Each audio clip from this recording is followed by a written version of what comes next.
Hello and welcome to Chats, a television podcast, Season 7, PrisonerChatz. My name is Magellan, and there are those who host this podcast and deny that I can supply every conceivable civilized amenity within our boundaries. He will enjoy himself, and he will.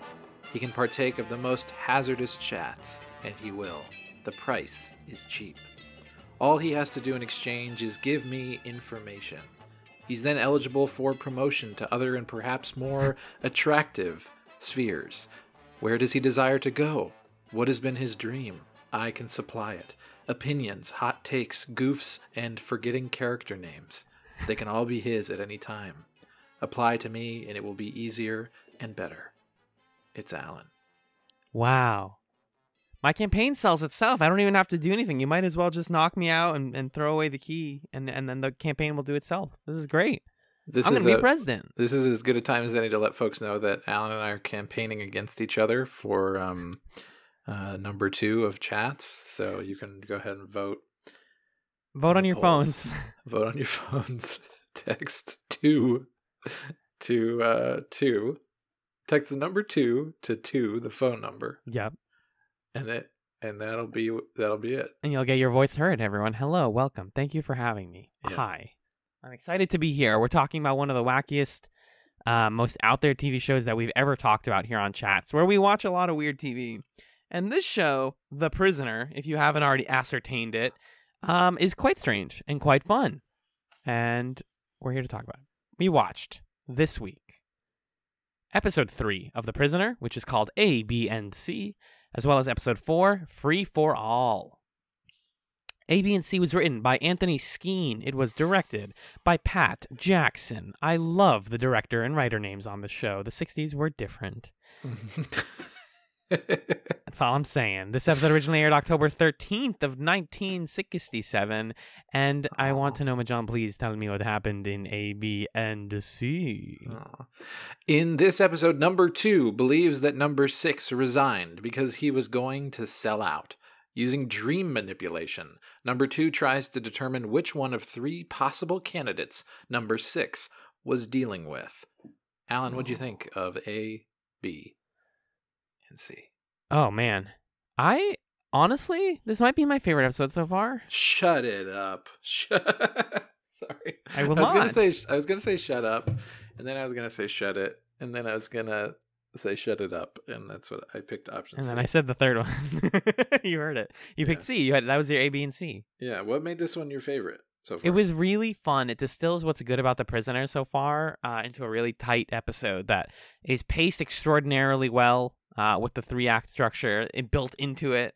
The number 2 is interesting and fun to watch. The scientist character delivers a surprisingly good performance, and I'm such a sucker for number 6 being just the sassiest MFer in the universe.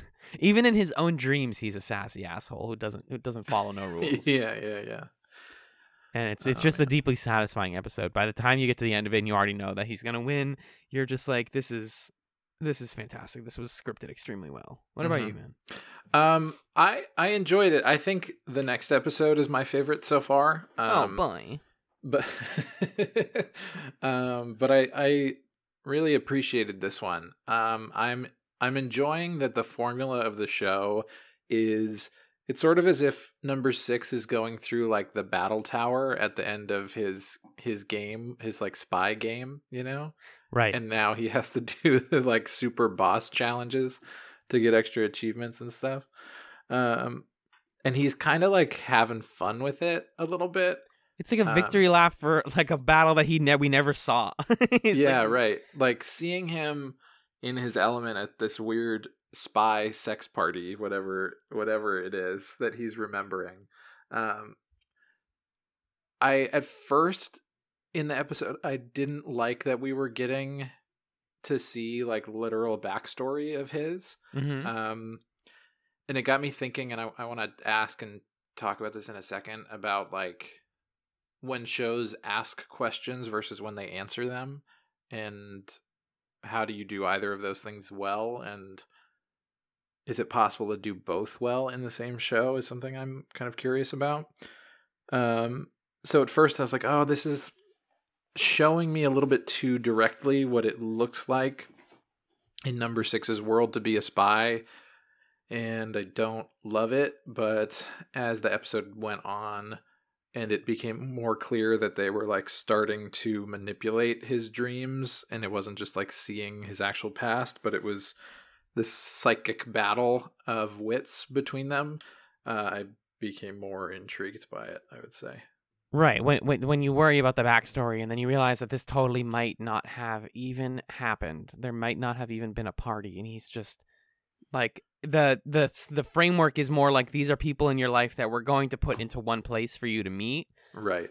And whether or not they actually all met here is like irrelevant to the conversation, because it's more about like what is your relationship to those people and what did you tell each of them, and like what does your understanding of the dreamscape do for the narrative as well.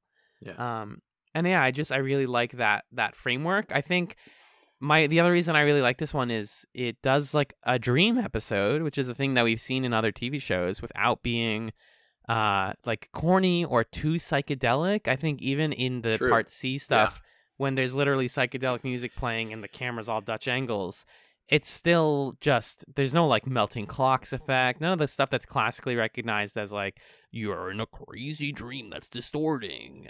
It's just weirdly normal. Do these subtle things even as it becomes dreamier to show that number six is in control.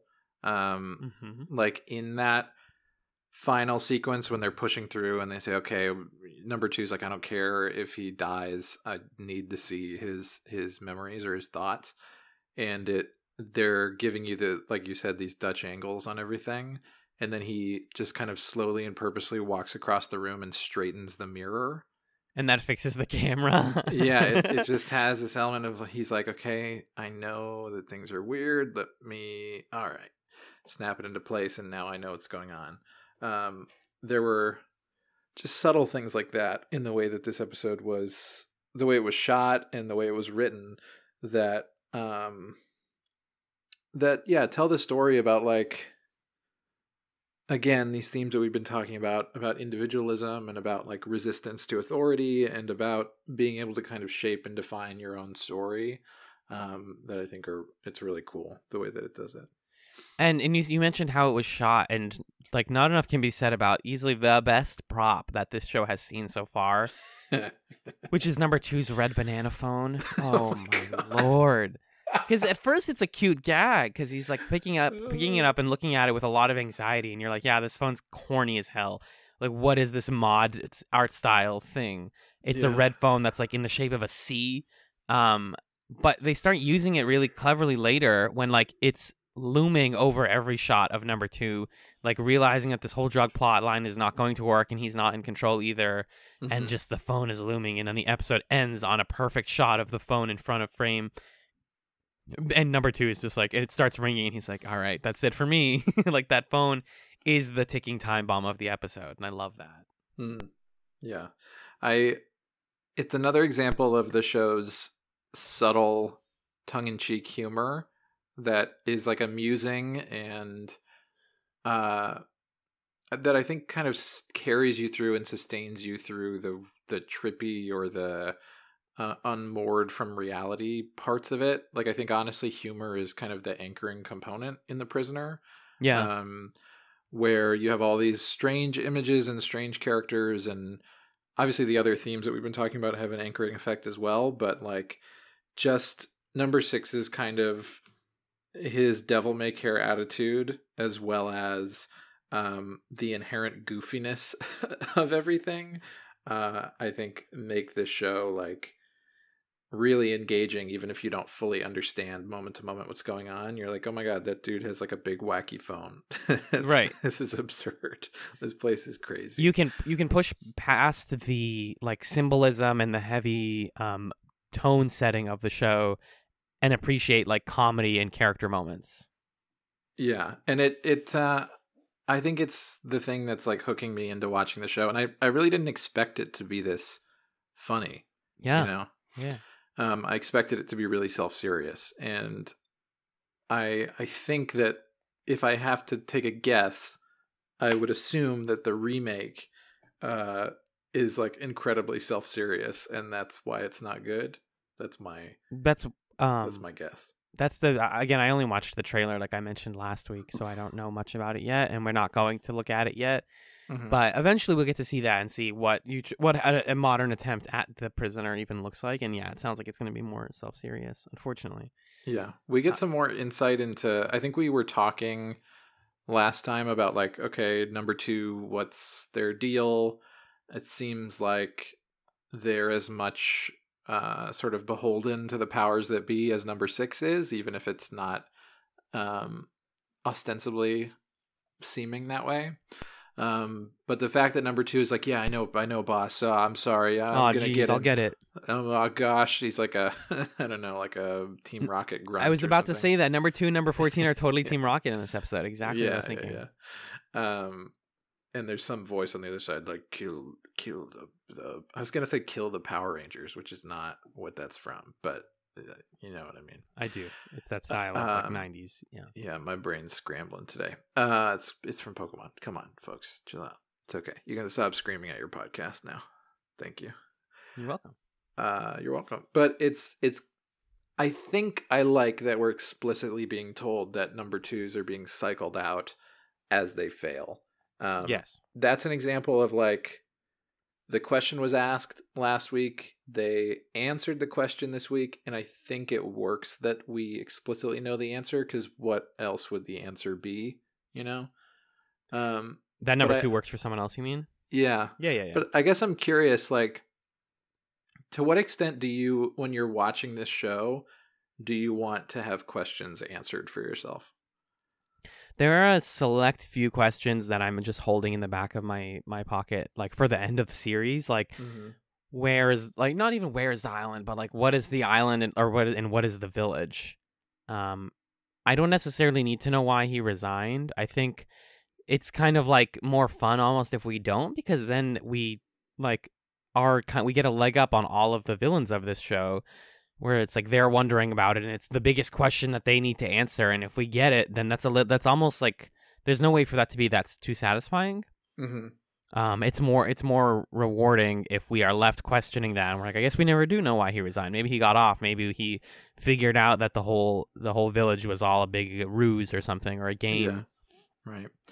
Yeah. Yeah. It's sort of when this episode was veering towards like answering the question of why did he resign, that was when I was getting less interested in it and a little disaffected with, okay, I don't think I need to know that turns out number 6 like sold nuclear secrets to the Russians or whatever was happening there. Mm-hmm. And it makes it less fun to root for him if you know that like he's morally compromised in some way. Obviously the island, they're not the good guys. And I don't think number 6 is a good guy either, but I also don't want to be told that he is like doing shady stuff, you know? It doesn't behoove me to know that. Yeah. Let's get into the meat and potatoes of this episode, which are the 3 meetings with the characters A, B, and C. Let's chomp it up. Let's serve it. Get it serving. A steamy serving. So number 2 tells number 14. You ever buy Hungry Man mashed potatoes? I have not. I know them. Hungry Jack. No, Hungry Man. You're right. Hungry Man. Yep. They're like really heavy. And you don't have milk, and you're like, oh yeah, I need milk to make these. And then you go to the milk store, and then they're like, it's quarantine, you can't have milk. And then you're like, I'm gonna eat this potato out of the dust. And then number 2 in this episode is like, milk is like makes you an honest boy or something. What did he say about milk? I could control F milk because I absolutely took a note on this. Please. Yeah, could you? Control F milk. Milk is the perfect food. It produces good temper. The perfect food. That's the best part. Yeah, so he has these files, and he says these are the key people in number 6's life to figuring out why he resigned. They are referred to as A, B, and C, and we're going to use this miracle drug, or the wonder drug they call it. We're going to give him a high dose of it, but not enough to kill him, so that we can go inside of his dreams and view it on a television screen. And we're going to kind of manipulate the dreams to put him in contact with A, B, and C. Mm-hmm. The first person he meets is A, who is a gentleman who is a fellow spy, it appears, who attempts to buy some information off of him. In a scene that, and I'm not just doing this read as a queer person myself, but this is an extremely flirtatious scene. talking about like the give and take of like information and like what is your price and all of that stuff. Definitely feels like they're propositioning each other. There obviously isn't much to that other than like number 6 is a rebel and like is out of societal norms in some ways, but that was something I noticed, and I really like the character who is the guy who's playing A. I think he's like the most mysterious weird guy, cool weird guy that we've seen on the show that's not number 6 himself. Yeah, I think all sort of spy stuff comes with this erotic charge of like, ooh, we're sneaking around and doing illicit things in a way that's like we're powerful and we have status, and that definitely seeps into his interactions with A, and then also later on the lady who's got the like pink thing and she's running the party, and then it's like, hey, this turns out it's a key party, here's the keys or whatever. Yeah. Madame Enredon. Yeah, sure. She's cool. I loved her performance. So yeah, A is pretty straightforward. The main thing I noted about A was that this whole party setup is a really clever way to like make an excuse to film outside of the island, or off the village, because sure. Obviously the whole main show has to take place there. But like if you want to do other sets, which is always appealing as a TV writer, you don't want to just like bottleneck yourself into one set. You get to like do this lavish party, which is a lot of fun, and he gets to kind of play it up a little differently because he's not a prisoner in this party. He is a VIP of sorts. Everyone's very happy to see him. Yeah, I was conflicted about the party being at the mansion because there's so much about the island that I want to see more of. We keep getting these glimpses of, like in the first episode, the pink room where everybody's got their headphones on or whatever. Yep. And in the second episode where he just like runs into a cave where they're like making a rover. So I don't even know what the hell was happening in there. I just saw them like, where they're like hovering around a rover and you're like, what is this? Yeah. Let's hang out here and learn about it. I feel like this show is never going to give me that though, because I spent so much of the second episode being like, wait, go back. What was that? Oh, okay. We're moving right along. That's fine. Right. I'm just going to chew on that for the rest of my life. Yeah. Thank you. But that's why I kind of, again, before this plot got to the point where it was, okay, he's talking to someone who's like a cross between Zorro and the Gimp from Pulp Fiction. Wow. Oh yeah, in the last part. Yeah, D. Yeah, like now this is the shit that I came to watch. But before then it's like, come on, go back to the island and run around and see all the people with their parasols and get slapped to the ground by a big white orb, and let's do the prisoner, you guys. Yeah, the show succeeds really well on its setting. So this person A wants secrets. He's like, no, I'm not going to sell them to you. He gets kidnapped very quickly and then punches a bunch of dudes because he's an action hero. Yeah, and then he says, "Be seeing you." Oh, yep. Mm-hmm. Which I was like, that makes more sense in hindsight, knowing that like he's a little bit aware, because he actually opens his eyes before the first flashback or whatever. The first right, and she like closes his eyelids. Yeah, so it seems like he's a little bit cognizant, and that may just be like something bleeding in. It's not clear. It's just a weird, like intentionally weird moment. Can I say something really quick that's pedantic, and then I'm done? Yeah, go ahead. Your dreams, you don't see yourself in the third person. You don't see TV show. It's a show, though. Yeah, you want this all to be filmed in first person? No, because that would look bad. But the shot when she goes to close his eyes is in first person. True. That's what it should be. That, but it's fine. I don't actually care, and I'm glad that they didn't do that. But yeah, I see. I get what you're saying. I was thinking about it. You could also, if you wanted to argue that, you are watching, what we the viewer are watching is what the dream people are watching, which is a third-person camera viewing his dream, instead of like, it's not just in his brain. I don't know. It's complicated, and there's no clear answer other than it looks better this way. Yeah. We get to B, who I liked a lot, but this is after he has to take a 24-hour rest. It's starting to become really funny how often number 6 gets knocked out. I mean, they play with that by the end of this episode in a really funny way. Yeah. But he wakes up after like waking up in his house, and he sees number 14 outside buying flowers from the Asian woman from episode 1. And he goes to meet her at a cafe because he's like, "Hey, lady, you're pretty, and I remember you from my dream." And there was another number 14 on the island, and she had a wheelchair, and she was an old lady, and you're not her. which is really weird. And then he is brought in by number 2, who talks to him about milk. And then he's like, I had a long day full of conversations with people who won't tell me anything. Time to sip this big cup of tea and go to... and we're knocked out. Super knocked out. And we're into flashback B. We get to meet B, who is a like really pretty pixie cut lady, who's number 14 says she even looks like a spy. Which, it's not that I don't know what that means. It's that I do. And I think it's very clever that they thought ahead like that. Yeah. But at this point, yeah, 6 is like resisting the drug, and so he doesn't run into B right away. He sees like a maid, who we find out is named Lucette, and the madame is like, "Oh, you're flirting with her? Oh, the maid gave you a letter from some cute lady that says to meet her in the arbor. And how dare you flirt with someone else at my party? The party's over." Nah, I'm just kidding. Go get your bones jumped, bud. Go have a good time. You're gonna have sex in my house party. Go ahead, dick down real good. Thank you. Yeah. And I'm proud of you. I'm so proud of you. She's like a wing woman. It's great. Give me a hug. Come here. Give me a so proud. Bring it in.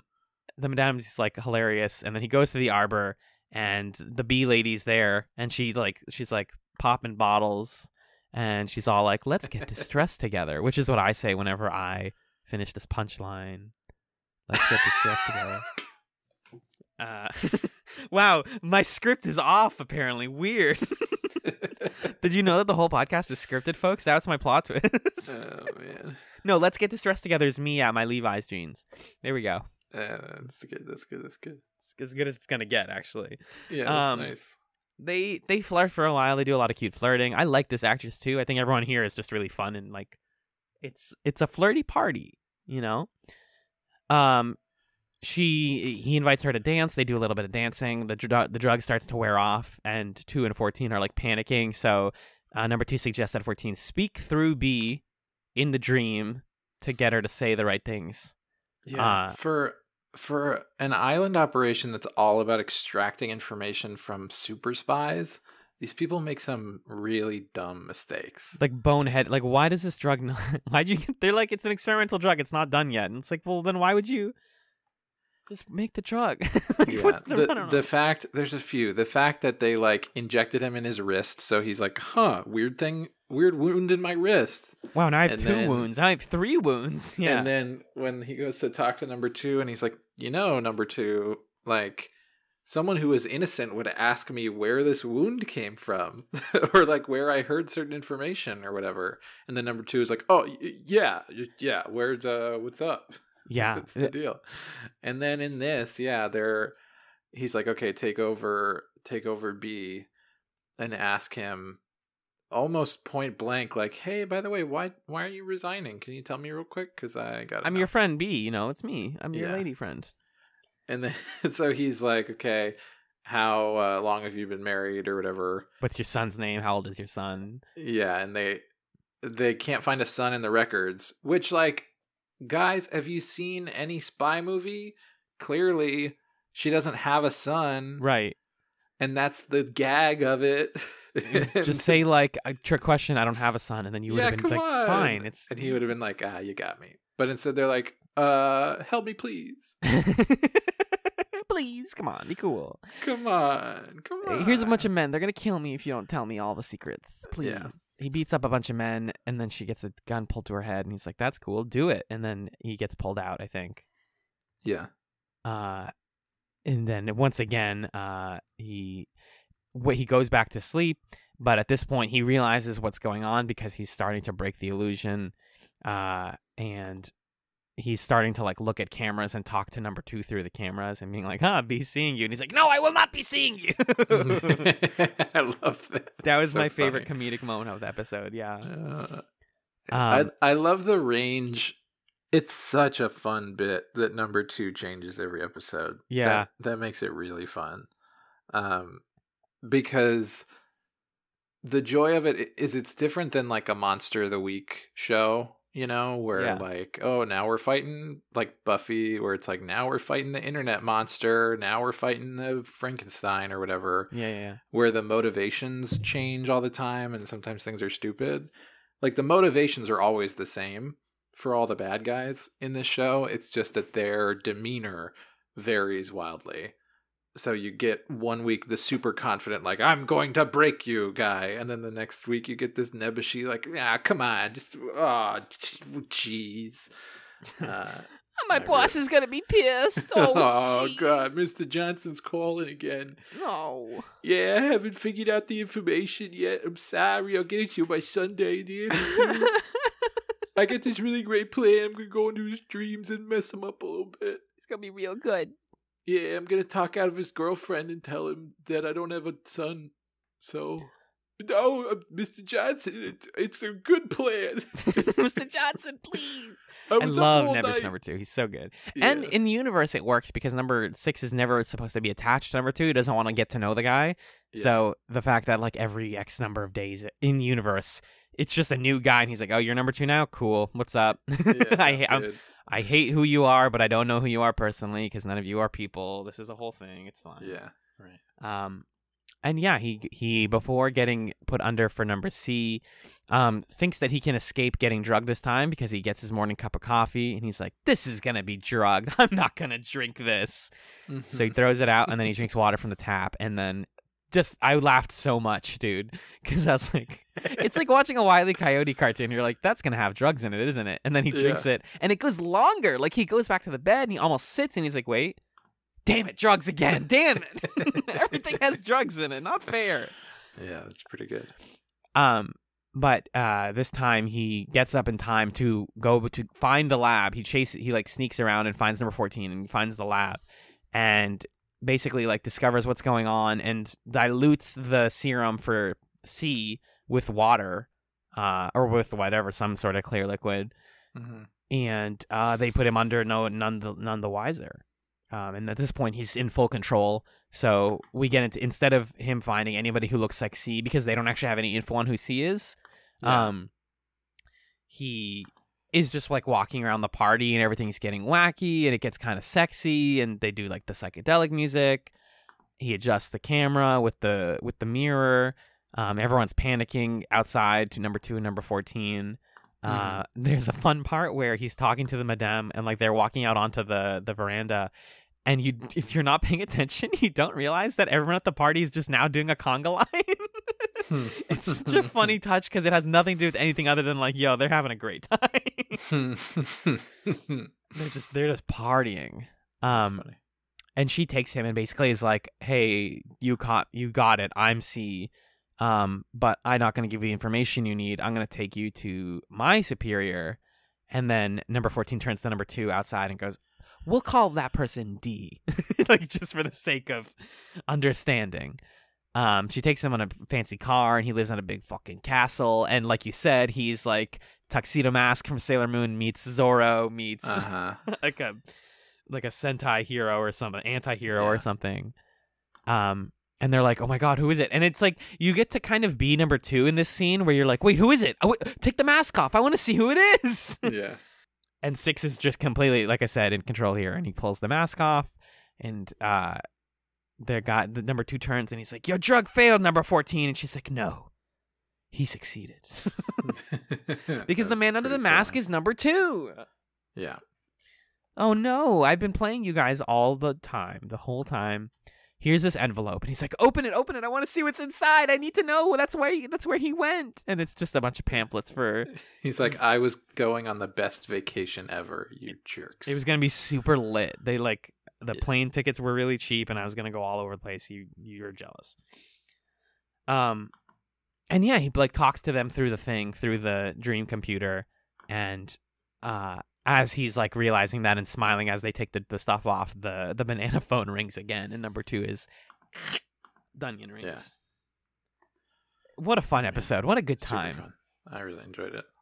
Just a very, like I said, super well paced, really engaging throughout.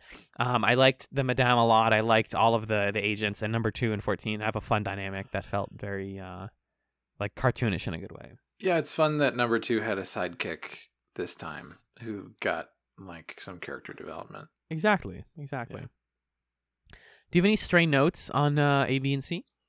Let me skim what you wrote here and see. Oh, I thought you would like when he was playing roulette, and the roulette guy was French, and he gets Si Noir. Yes. Yeah. Yes. I was at that point. I was just like so invested in all the imagery that that kind of brushed over me really fast. But I remember that was very good. Yeah. I like those just like subtle little clues where you can sort of see number 6 picking things up and realizing what's going on. Yeah. You have to be supremely paranoid to be able to be number 6 and get through all the stuff that they're doing. Like, That's he a good just point. has to, his default has to be constant paranoia. And it works. And it makes it so that, like, you can't get anything past this guy. Like, you can poison his stuff because he's got to drink water, I guess. Like, eventually, you're not ever going to trick him. I guess I'm wondering, like, what could be his secret for resigning, that he wouldn't just be like, yeah, so this is what's going on, you know? Well, I don't think it's him. Do you still think it's him defecting? No, I don't. It just doesn't seem likely anymore. Yeah, I just don't know what it is. And it seems more like now, or at least a big part of why he's not saying it is just the principle of the thing. Like, he doesn't want to be forced to tell them. Yeah. Which, yeah, I guess that's all we really need to know. Like, he's okay holding on to that information, but he just doesn't want, it's not for other people to know. Right. Yeah. The resignation thing, exactly like I said earlier, I want to know it, but I'm not gonna like kick myself if the show doesn't drop it. Yeah, because it's not the most important thing. Exactly. Yeah, and I really just liked this episode as like a fun character study. It doesn't feel as I will say like thematically rich as episode 2 did. But episode 4 entirely picked up the slack in that department and was all symbolism. Yeah, and I'm excited to dig into it and figure out what the heck was going on. For sure. Yeah. So we can take a break here. If we got any emails, we'll kind of plug them in here. But if we didn't, then we will be right back to discuss Free for All.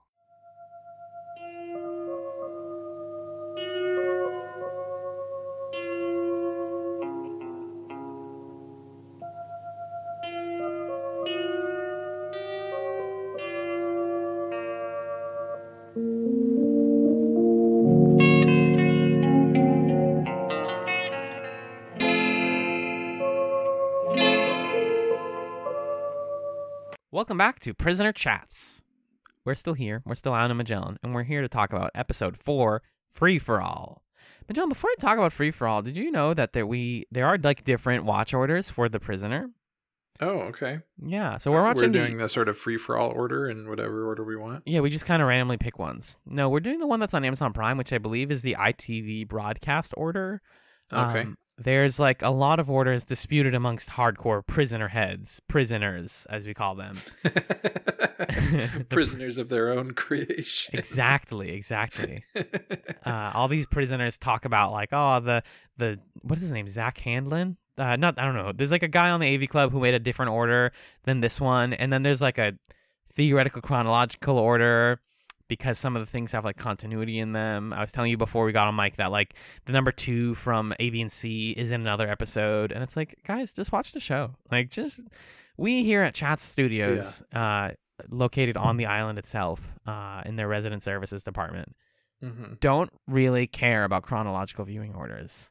We don't tend to adhere to them. I mean, we'll wring our hands over an order here and there, but we generally watch things in air order. Right. At the end of the day, you just kind of got to watch it. Yeah. KTEH order, A&D order, UK Sci-Fi Marathon order. So many different orders. It's like the whole thing. So what's this like AV Club order, or what are the like most significant deviations from what we're doing? Let me tell you. I'm glad you asked. Thank you very much. You're welcome. The order of operations is, if I'm getting this right, it's Arrival, Dance of the Dead, Checkmate, Chimes of Big Ben, Free for All, Many Happy Returns, Schizoid Man, The General, A/B&C, so much later, Living in Harmony, It's Your Funeral, Do Not Forsake Me, Oh My Darling, A Change of Mind, Hammer into Anvil, The Girl Who Was Death. Just give me the bottom line. Once Upon a Time, and then Fallout. Bottom line, buddy. buddy, I don't need your life story, okay? Uh-huh. Just give me the bottom line. The bottom line is that Arrival's still at the top, but you put Chimes of Big Ben later because he gets more used to being a prisoner, and then you put Free For All before A, B, and C because A, B, and C's character is in the general. Because A, B, and C's character is in the general? Which should come before A, B, and C. Oh, okay. But after Free For All. Got it. The rest of it I am not even going to look at. This order is from like 2009, by the way, so I This guy might as well not exist anymore. he's out of the cultural zeitgeist at this point. Exactly. Yeah. Now, Free For All is a special episode in that it was both written and directed by Patrick McGoohan himself. Number 6 wrote and directed this one. Patty Max. Patty McG. It originally was good. It originally aired October 20th, 1967. And Magellan, I want you to tell me what happens in it. Isn't it so fun when like someone handsome turns out to be crazy? Huh? Is that what The Prisoner is about? No, it's Patrick McGoohan. Oh. Like he probably went through his whole life, people being like, "Wow, this guy's pretty handsome." Uh-huh. And he's a nutcase. Why is he a nutcase? Because he made the craziest show. Oh, but like a good, like a cool. Yeah, like... yeah. Okay, Yeah, I was like, why are we making fun of Patrick McG? Yeah. No, I love him. Okay. Is he dead? Yes. Wait for it. Double checking. Yes, 2009. At 80 years old. Oh, wow. So they waited for him to die and then they made a new episode order on his grave. Oofa doofa. That's awful. AV Club writers. One of the last roles he did was he played number 6 in that episode of The Simpsons that we've talked about, the computer wore Menace shoes, which I need to watch after we finish this. Pictures of him old. You haven't seen pictures of him old? He's old. He gets older. I'm looking at pictures of him old. I mean, he gets older. He was on Columbo. Let's watch Columbo. Oh, I would love to watch Columbo, dude. Columbo sounds amazing. Yeah, like what even is that? It's like a good mystery show where he just kind of like, people are weird and try to be cagey to him, but he's just smart and uses like rationale and common sense to win everything. Yeah, that's basically what Columbo is. I'm about to send you a blessed picture of Patrick McGoohan. Patty McGee sent it to me. I don't know what this website is. This is a weird website, but here you go. It's a picture of him with some like long hair holding some books. Oh, books. Yeah, you're gonna love it. Anyway, yeah, I'll tell you what happened in this episode. Thank you. If that's what you'd like, while you feast your eyes on that beautiful thing. Okay. So the second episode we watched this week was Free For All. In this episode, number 6 runs for the office of number 2. He looks like Isaac Asimov. Yeah, he does. He's got some serious Asimov energy going on. Love it.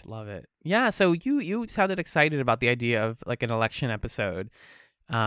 Obviously not just because this is an election year, but just the premise. Number 6 runs for the office of number 2 is so weird and funny. And this is one of the weirdest episodes we've seen so far. I think it might be the strangest because we are put into the shoes of number 6 for most of this one, who is being ostensibly dragged through an election process, not of his own design, thinking that it's of his own design, but coming to realize slowly that all of the control, as usual, as is traditional in The Prisoner, all the control that he thinks he has is false and it's a facade, if you will. Yeah. I really loved the humor of this episode again. I think it's probably why I liked it so much. And I think what I also liked is that this is number 6 kind of, we see a lot of different angles on number 6 and who he is, because we see his like fiery defiance of authority, but we see it now filtered through a like not just a selfish desire for freedom, but a kind of like him seeking a collective freedom for the other people on the island. So we can see that he's like not just about his own freedom, but really about everybody else who may be trapped there as well. And then we also see him in some like really kind of intense moments of a few different things. Like he's kind of being corrupted by the authority a little bit, or he's very, very capable of playing the part of what number 2 is supposed to look like. And and sort of saying the big quote that I had at the beginning of like, this is how it works on the island. Submit to us, give us all of your information, and we'll give you everything you could desire. Like he's really comfortable in talking the talk of this place. And then at the end, he's like, by my command, you're all free. I command you to leave and live your lives. If you haven't picked up on what the metaphor of the episode is, then him yelling into the microphone, I'm in command, obey me and be free is it. You're like, oh, I did it. I figured it out. That's it. You deciphered it. And then you also get to see him like really think that he won. Yeah. And luxuriate in that, and then see him utterly wrecked and with deep despair as he's crushed under the boot heel of the real number 2. So I just appreciated seeing simultaneously number 6 like more in control and more out of control than in some of the other episodes, which gives you a more full picture of like, what does this guy actually value? What is it that he's trying to do? If he were to achieve what he's trying to do, what would that look like? Those sorts of things. Exactly. It's a really, and it's such a dense episode. I mean, there's so much going on, but ostensibly it boils down to he is told by number 2 that there's an election going on and you can run for my position. And by doing that, you'll have control and you'll get to meet number 1. Those are your promises. Those are your false promises, we learn. And the only thing I'm going to really give you is this woman who's a maid who speaks a indistinguishable Slavic-sounding language. And she's number 58. And she only speaks that language for the entire episode. And he keeps trying to get her to help. And she's trying to help, and she's trying to be nice and useful, but he just can't break that communication barrier. So he's trying to understand what's going on and not be beholden to the public eye, as everybody is suddenly very interested in his life and his backstory, like they would be in an election cycle, before realizing that the vote was rigged from the start and that he was going to win. And he wins by a complete landslide, is given the position of number 2 and once he's kind of installed in the office and gets the big spherical chair, we learn that the maid number 50, was it 56? There's too many numbers in this damn show. I'm not sure. 58 kind of turns to him, and we realize that she does speak English and that she is number 2. And he does not have control, and he is sent back home again. Yeah, that's awesome. Yeah, it was really tense once it starts to ramp up. I think most of the time of the episode is spent in like the theater of election cycles. Like the funniest one to me is like the press.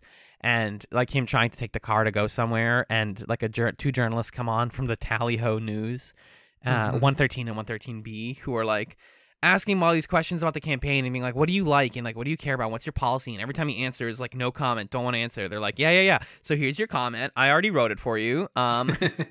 You're like a pro people, like pro like democracy, and you want people to be free, and you want people to have like a government that helps them. Which is, that's the show ribbing press, obviously, being like, you were never asking me questions. It's an easy metaphor there. Yeah. He does a debate where he questions everybody's motivations and yells at everyone. And he says the best line that I think I've ever heard Patrick McGooey say so far.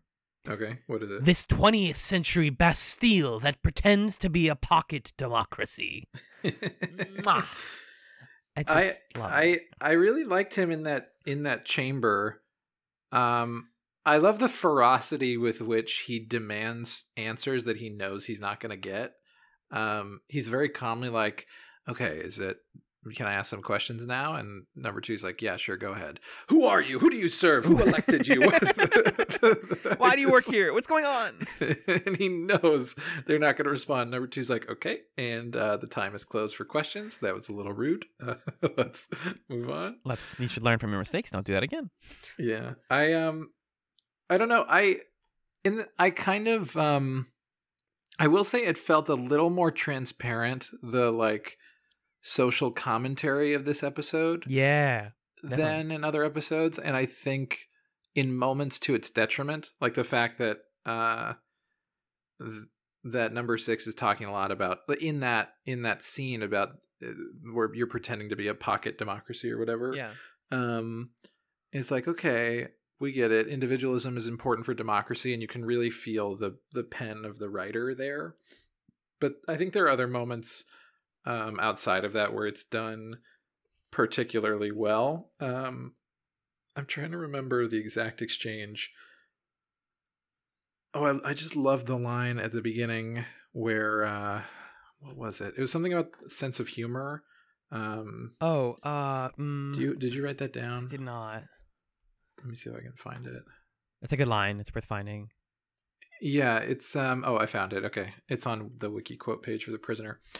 So number 6 says elections in this place. Number 2 says, of course, we make our choice every 12 months. Every citizen has a choice. Are you going to run? Number 6, like blazes, the first chance I get. Which is a very good line. Yeah. Number 2 says, I meant run for office. 6 says, whose? 2 says, mine, for instance. 6 says, you have a very delicate sense of humor. And then number 2 says, naturally, humor is the very essence of a democratic society. Which is kind of like a hidden piece to this show's individuality thing. And I think it's also why I keep coming back to its humor being such an important part, that like its ability to kind of spit in the face of authority and make jokes is a really essential aspect of what it means to be an individual. And therefore what it means to like participate in a society where people make decisions. Being able to make a mockery of people who are trying to lord things over you is inherently democratic. Yes. Which is a cool idea. You should let me tweet at the president. You tweet shitty memes at the president is what you're saying. Yeah, right. Because that's how you protect the Constitution. Exactly. And I think that's what makes The Prisoner. That's one of the main things that makes it feel so unique in the context of when it came out. Is it's not a comedy, but it's very funny, and it's like in the framework of a serious show, but it's funny in that framework. So it feels like a rebellion within its own genre of like this is actually like a really wacky but still potent symbolically and thematically show that like tries to say something but isn't super serious about it. Yeah, that's true. That's the sell. One of the funniest parts to me was when number 6 is giving his speech to sort of announce his candidacy. And number 2 sets him up and introduces him. And number 6 says, in some place at some time, all of you held positions of a secret nature. First he says, I'm not a number, I'm a person. And everyone laughs. Cute. Classic. And then he says, in some place at some time, all of you held positions of a secret nature and had knowledge that was invaluable to an enemy. Like me, you're here to have that knowledge protected or extracted. And number 2 is like, yeah, that's the stuff to give them. And number 6 says, unlike me, many of you have accepted the situation of your imprisonment and will die here like rotten cabbages. And I love number 2 being like, keep going. They love it. Go. They're eating it up. This is killing right now. And then 6 says, the rest of you have gone over to the side of our keepers, which is which, how many of each, who's standing beside you now. I intend to discover who are the prisoners and who are the warders. I shall be running for office in this election. Love it. Yeah. And it re-raises that question of like, are there other prisoners? Or is this show called The Prisoner because he's the prisoner, you know? Good question. I think it's like what he perceives right now is that there are other prisoners because that's a way to keep him from being lonely and feeling isolated. It's like, I can't be the only one. Everyone here has to be like me, and they're just not. They don't even know anymore. Right. I think there's a fun contrast too between that speech, which is definitely from number 6's like actual mouth, and him later, and like the stuff that wins him the election, which is like regurgitated political nonsense about like, true, yeah, that's a good point. We are powerful together people, and you deserve freedom, and you haven't been given it, and I'm the person who can provide it to you. And like he's literally, once he gets attacked by the rover, and it's like as he's being suffocated by it, he's just regurgitating political truisms like, we need all of this stuff. We are entitled to the sweat on our brow and blah blah blah blah blah. Oh, he's like not even there. Sort of doing a Pete Buttigieg, huh? Definitely. He's pretty much the Mayor Pete of minus the beard, minus the sad beard. All right, Pete. Right. Whoa. Pete. Whoa, good one. Whoa. Wow. Get over here, everybody. Hold on, check this out. Look at this guy. He's funny. Come on. Rest in Pete is my It's good. Yeah, it's really good. No, honey, it's really good. He attempts honey. He attempts to escape by motorboat, so we get our little action scene. I loved this action scene because, like, the helicopter that number 2 is in is like 3 inches away from the motorboat. This scene totally caught me by surprise. Like, Yeah. whoa, how did he's like swimming away. Whoa. What's happening? Cool. He's got a whole boat and he's being chased. Like this, the show sometimes like goes from quiet to action, like in the snap of a finger, which I think works to make it all feel artificial because you're just like, but he didn't get that. That was there for him. Like none of this is gonna go anywhere. And I constantly love and appreciate. Again, the specific character of this protagonist, that he'll play along and he'll like do the game of I'm running a political campaign, or like, oh, you're poking around in my memories. Sure, I'll mess with you, because like I think he kind of enjoys the power trip of that a little bit, of like being a capable spy or like outwitting people, which I think is the thing that got him in trouble in this episode. Mm-hmm. Is his hubris. He really thought that he got one up on the island, when he didn't. But I just appreciate that he'll play the game, but his muscles are constantly coiled, ready to spring and just bolt at any moment that there's an opportunity to escape. I mean, he literally says that, like you said earlier. Yeah, he's right. like, "Are you running?" And he's like, "Yeah, as soon as I can." Yeah, I'm constantly looking for an exit. Even when you think that he's like playing along. Yeah. And I think all this adds up to why the final moments are so powerful, is because on a literal level, we're learning that the person that's been following him is actually number 2, and she's been kind of stringing him along. But on a sort of like symbolic level, it criticizes the position of power that he's in, because they talk about like, if number 2 wins, like number 2 early on, when he runs, everybody's already like gonna vote for him. They all hold up signs and they're like, "We're voting for number 2," and he's like, "It's a dictatorship if everybody votes for me. If somebody doesn't vote for me, then we've succeeded in creating a democracy," which is a fascinating bit of political critique. Mm-hmm.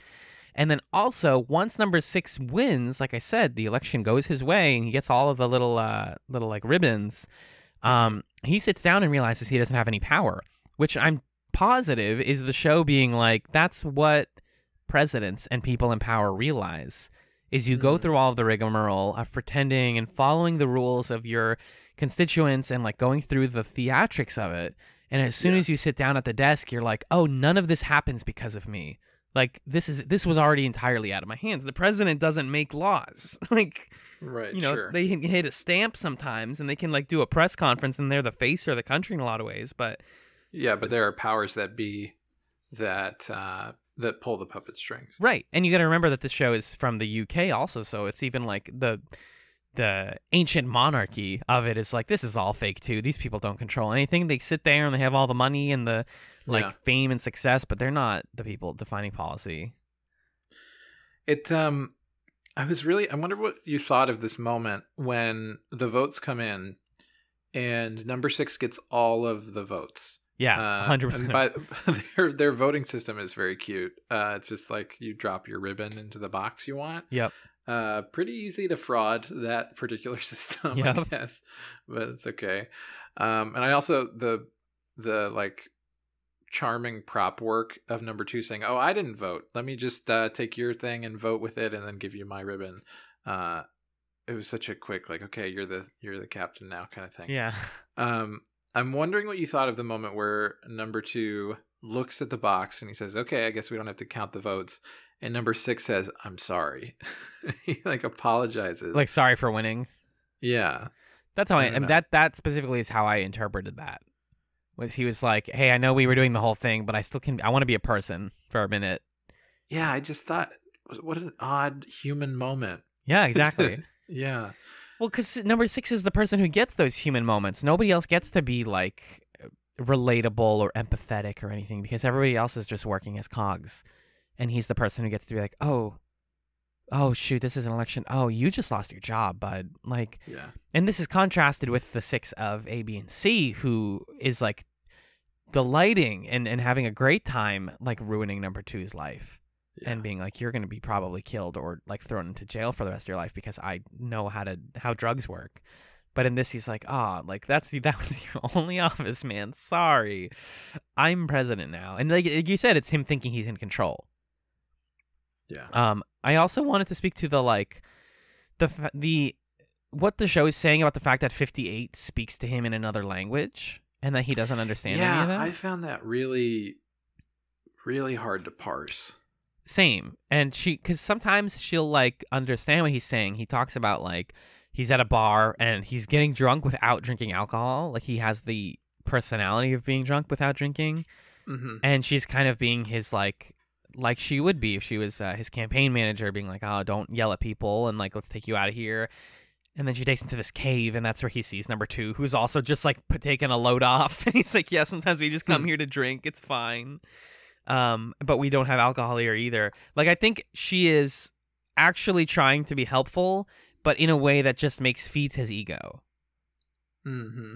Right. You know? And the fact that she speaks the other languages is so that he feels more isolated.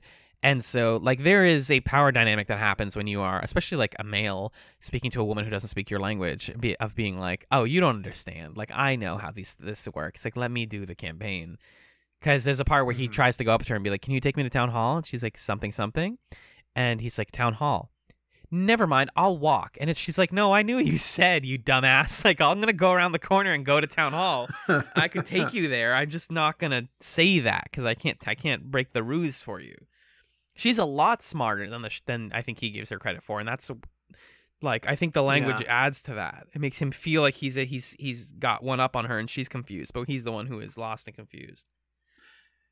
Yeah, I guess I was trying to map it to if there was some sort of real world commentary there about like attitudes towards people who don't speak the native language of a particular country. Or if there wasn't, I couldn't figure out what the message was, like the transferable message of that was, or if it really just isn't anything more than like she was screwing with him and like trying to get him to feel off kilter. Mm-hmm. I think we can also put that up to the listener if you have thoughts about that, what your read of it is. Yeah, I'd be curious. That's my like. I think that's my biggest question mark on this episode is what exactly we were meant to draw from that. Yeah, from 58 not speaking English for most of the episode. Yeah. Not besides just deceiving him. Besides just like, hey, we pulled one over on you. Yeah, it's also satisfying to see him be bested in a way, in a sort of bleak way. But I also wonder how does that serve the goals of the island for her to do that, you know? Yes. Because it doesn't feel like that sort of gets her closer to understanding what he knows. It seems like maybe it was just done for the sake of demoralizing him. Mm-hmm. Or showing him like, hey, we got you to play the game. Now we've made a fool of you. The other like political moment that I actually was like kind of curious about was after 6 gets taken out by the rover, and he like goes unconscious and starts mumbling stuff. He starts talking like publicly later about his new campaign, which is about how they're like, what do you want? What do you want for the people? And he's like, oh, we are entitled to our work, and we are entitled to decide when we stop working. And then number 2 is like kind of questioning on him. He's like, okay, well, what do you do when you stop working? And he says, we deserve playtime. And you can definitely make a socialist read of that, of like our work is designed for us. We're not supposed to work for somebody else. We're supposed to work for each other. And like work is not the end goal. Work is to like give us something that we actually can use and be useful with. I think the fact that I almost said productive there says a lot about where we're at. But yeah, it's also just unclear like if that's him or if that's like the mess of confusion and manipulation that's happening inside of his noggin. Yeah. But I think because we talked about like last week with the show with Patty McGee and being like he supports revolutionaries and all that stuff, like maybe he does believe some of the stuff that 6 is talking about. Yeah. And it's pretty progressive too for the 60s to be like, yeah, We need to stop working. We need to work less, you guys.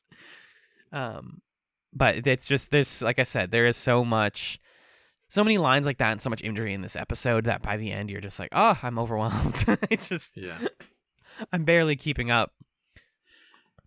I think the reason that I ended up really liking this episode has a lot to do with just the fact that I'm interested in politics and history, and so this feels like it's making a commentary about this theme of individuality in the context of the political process. Yeah. But I think it also provides a really good counterweight to A, B, and C with regard to like whether you should be optimistic or pessimistic about the ability of an individual to like assert themselves and their freedom.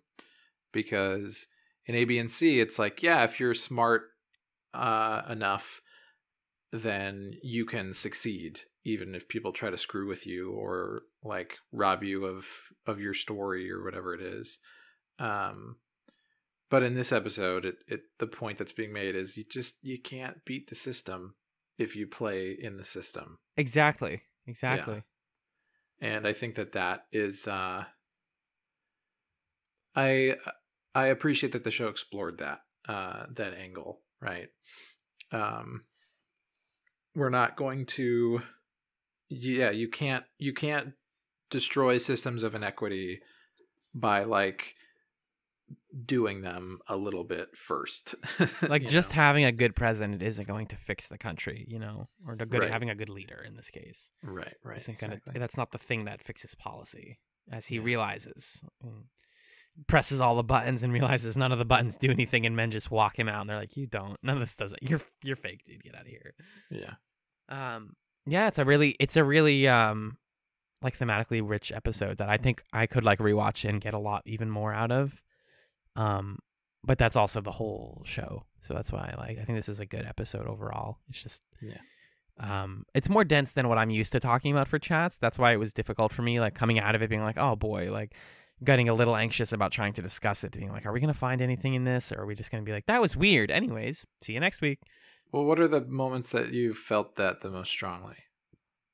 I think the stuff in the bar and like underground, because at one point he like falls through and there's a jungle gym and he jumps into it, and then he's in number 2's office and number 2 like offers him coffee. Yeah. Everything surrounding that scene, I was just like, what is going on? Like what? Yeah, the structurally this episode, it had this rhythm of you're in the main plot of the political process and whoops, now he got drugged and he's somewhere else. Right. And now they're hanging out in like a wine cellar, and then he collapses and they're like, oh yeah, he'll wake up when the election happens. But why? What were you doing is the there? reason for that, if not just to sort of again prove to number 6 like, hey, we're in charge. Yeah. Like even as you further gain authority or further gain support, we have this entire secret operation going on, and we can control all of your actions in every moment of your life. Mm-hmm. So I think the kind of kooky journey that he goes on is meant to further drive that home. Yeah, and then there's always value in like letting yourself be confused like the main character is in a show like this. Right, yeah, I think part of it also is like it's more about the mood of it than it is about deciphering, oh, this represents this or that represents that. Right, because if you fall into that like English class mentality of like, what is the symbolism of the jungle gym, then you're just going to exhaust yourself and not like have anything meaningful to say about the content of the episode that you did resonate with. You're just like you're digging for symbolism where there might not be something meaningful. I love the way the imagery of the scene where he's getting interrogated and like basically put through the lie detector or whatever is going on there. Yeah. And you see his silhouette on the wall. Oh yeah, with the ball and the cube. Yeah, and the guy's asking him questions, and both the lie and the truth thing are like getting closer and closer to his head. Mm-hmm. Just it just looks cool. Yeah, that's another one of those where I'm like, how'd you set this up? Was this like a part, like a like some sort of projection or something. It's a lot right. going on. That might end up being the thumbnail, honestly, because that's one of the most striking images of these episodes. Yeah. TBH. And I love that scene happens again without. Well, like we really see number 6 almost powerless in this episode because he doesn't even quip in that scene. The questions are asked, and then before he can even formulate and try to manipulate the situation, the guy's like, "Oh, you were about to lie. We know what you're doing. Like you're running for number 2 because you think you can use the power of number 2 to like make the rules, right? Exactly. Yep. Cool. We got you. We figured it out. Anyway, and now you're unconscious. Mm-hmm. Zoop. Yeah. That's pretty much what I have for this episode, though. Do you have any other notes? Same. No, that's it. Fabulous. Well, we can take it to the close then. Let's do it. Do you want to tell me what we're watching next week on PrisonerChatz? I would love to. So we're going to continue following the viewing order on Amazon, which was the original broadcast order. If you're watching in a different order, that's your life and you can live it, and it's cool. I love you. Come back, come home. Okay, so next week we're watching episodes 5 and 6. Episode 5 for us is The Schizoid Man. Number 6 wakes up with a new identity. Now he's number 12. Oh my God. Christ. Worse, number 2 asks him to impersonate someone. Number 6. But the new number 6 is more like him than he is. What the fun? What? I folled that, but I also didn't follow any of that. Should I read it again? No, I got it. I want to read it. Okay, read it again. Let's do the PEMDAS for this one. Okay. Oh yeah, we got to figure out like there's brackets inside the parentheses. Yeah. Go ahead. Okay, number 6 wakes up with a new identity. Okay. Now he's number 12. Got it. Worse, number 2 asks him to impersonate someone. Okay. Number 6. Oh. But the new number 6 is more like him than he is. That's so good. What are you doing, guys? Okay. Beautiful. And then episode 6, The General. An instant learning process becomes the village's latest fad, but number 6 is sure that number 2 is using it as a brainwashing tool. Okay, that sounds standard. This is the one that has the number 2 from A, B, and C in it. Oh, it's the same number 2? I believe so. Oh, that's fine. I don't want to look into it. We can't look into anything. We're spoiler-free babies. Actually, Magellan knows about the ending of the show, but I don't. Otherwise, we're spoiler-free babies. Yeah. Cool. Well, with that in mind, we can take it to the plug zone. Let's do it. If you would like to email us questions, comments, concerns about The Prisoner or chats in general, you can send those over to chatspod@gmail.com. That's chatzpod@gmail.com. We also have a Twitter @chatspod where we post updates about the show. You can rate us on Apple Podcasts or your podcast platform of choice. If you like the show, give us a review, and that'll help us out a lot. And if you have the financial ability, please consider supporting us on our Patreon over at patreon.com/chatspod, where we have all sorts of bonus content, extra podcasts, and audio goodies for you to peruse. We have a large backlog because that's been going for about 2 years now. And you can vote every month along with other patrons. If you back us at just $3 a month, you get access to all of our bonus stuff. You get to vote on what we're going to do and watch and record about. Yeah, if you're joining us from the Prisoner subreddit, first of all, thank you for tuning into chats for the first time. We hope that you're enjoying this coverage of The Prisoner. And if there are other cult classic TV shows that we've done that you want to listen to our coverage of, we've done quite a few. We talked about them last episode. And then, like Alan just said, we have all sorts of other things that we've talked about over our several years of existing. And coming up in the month of April, just to sweeten the pot here, here's what you can look out for. We're going to be talking on the Patreon about Animal Crossing, New Horizons. We're going to pilot Veronica Mars. Ooh. And then we're going to just kind of vibe. We're going to do a vibe cast. So that's going to be pretty exciting. So, everybody, thank you for being a patron. We like to do Vibecast every once in a while where we just talk as friends. It's nice. Yeah. It's nice and chill and fun. It is nice and chill and fun, that's true. Now, Magellan, do you have a chatsum for this week? You know, I have a chatsum that is starting to be a chatsum, but I haven't actually watched this thing yet. Okay, a burgeoning chatsum. A burgeoning chatsum, yes, indeed.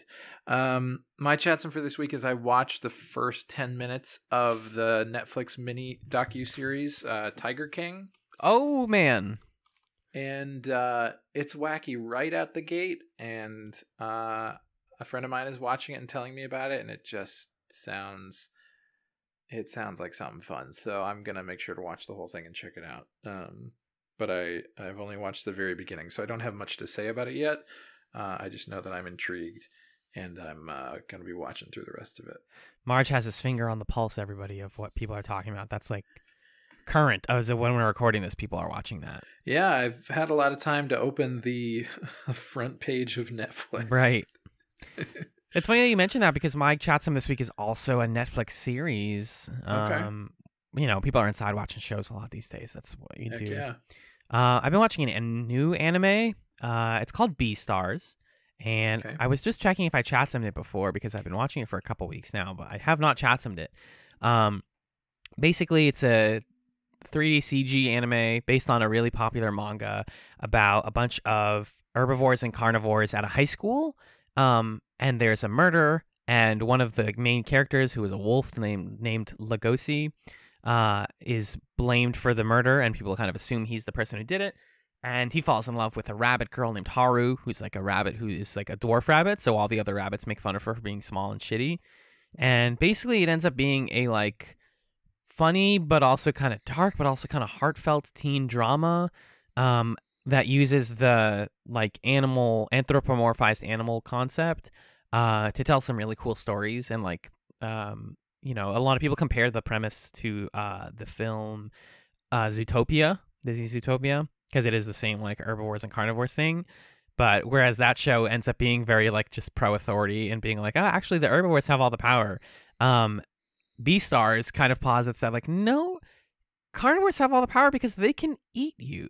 That's just universally understood in the show. And it's like 12 episodes. It was actually, the reason I was unsure if I should call it new or not is it was out in Japan for like a year before they finally brought it here to Netflix. They took so long. And the manga's been around for a while too, but basically you should check it out.